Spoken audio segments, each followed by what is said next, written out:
আপনার মোবাইলের স্ক্রিনে ডাবল টাচ করবেন, সঙ্গে সঙ্গে স্ক্রিন অফ হয়ে যাবে। আবার ডাবল টাচ করবেন, স্ক্রিন অন হবে। এভাবে ডাবল টাচ করে স্ক্রিন অফ অন করলে মোবাইলের পাওয়ার বাটন তেমন ব্যবহার করার প্রয়োজন হবে না। পাওয়ার বাটন অনেক ভালো থাকবে, আর আপনার কাছে কিন্তু ভালো লাগবে মোবাইল ব্যবহার করতে ডাবল টাচ করে স্ক্রিন অফ অন করতে পারলে। ভিডিওটি দেখে আশা করি গুরুত্বপূর্ণ কাজটি শিখে নেবেন এবং আপনার মোবাইলে এখনই প্রয়োগ করবেন। ভিডিওটি দেখে ভালো লাগলে লাইক কমেন্ট করবেন।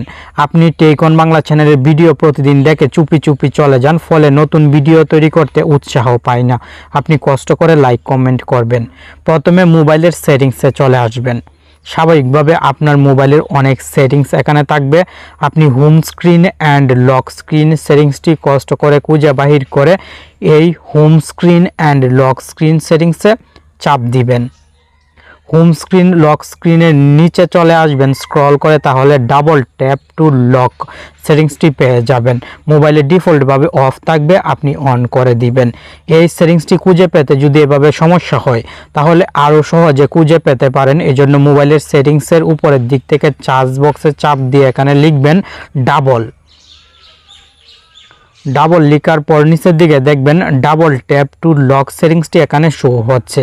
আপনি এখান থেকেও কিন্তু খুব সহজে ডাবল ট্যাপ টু লক সেটিংসটি অন করে দিতে পারবেন। এখন নিচের দিকে চলে আসবেন, double tap to wake or turn off screen, এই সেটিংসটি অন করে দিবেন। এখন আপনার মোবাইলের হোম স্ক্রিনে ডাবল টাচ করবেন, সঙ্গে সঙ্গে স্ক্রিন অফ হয়ে যাবে। আবার ডাবল টাচ করলে স্ক্রিন অন হবে। আশা করি এই অসাধারণ সেটিংসটি এখনই আপনার মোবাইলে অ্যাপ্লাই করবেন।